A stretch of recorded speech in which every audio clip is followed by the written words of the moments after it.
Bugun sizlar bilan qizim bilan aylanishga get ready with me qilamiz. Mana shunaqa abaya kiyim keldi. Ichidan shunaqa qora baza ko'ylak kiyaman. Qora baza ko'ylakni Milaniyashadan olganman, chunki abayani ichidagi o'zini bazalarini mana shu yerdagi o'yma qismi menga yoqmaydi. Bo'yni ochilib ketadi. Buniki bo'lsa yopiq. Abayani kiyib oldim. Bu abayani o'zini shunaqa ro'moli bor, serdechkali. Sharflaringizni oldi har doim zo'r turadi, tekis turadi, qanaqa o'raysiz deb so'raysizlar. Mana shunaqa silikonovый shapka kiyaman. Har doim har xil rangidan olganman. Va asosan shunaqa harir, shifon sharflarga yoki trikotaj sharflarga tagidan turish uchun bir xil taxminni men taqishga ko'raman, chunki yig'ilib turadi, quloqlar ham bekilib. Sizlar ro'mol ko'p o'rasanglar, mana shunaqa abadoklarni ham tavsiya qilaman.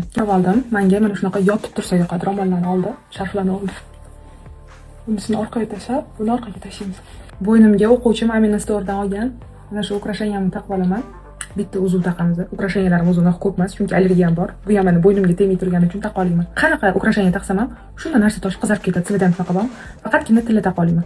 Kimdir eshitsa, voy o'zini olibdi deydi. Lekin maziq taqib keladi. Yana bizga qancha reklamalarga, barterlarga, podarkalarga keladi, bittasini taqa olmayman. Shu ochkini taqamiz. Bu sumka bilan oyog'imga Skechers chunki oyog'im shishib ketganiga boshqa oyoq kiyimlarim sig'mayapti. Sig'gani ham siqyapti, kishyapti.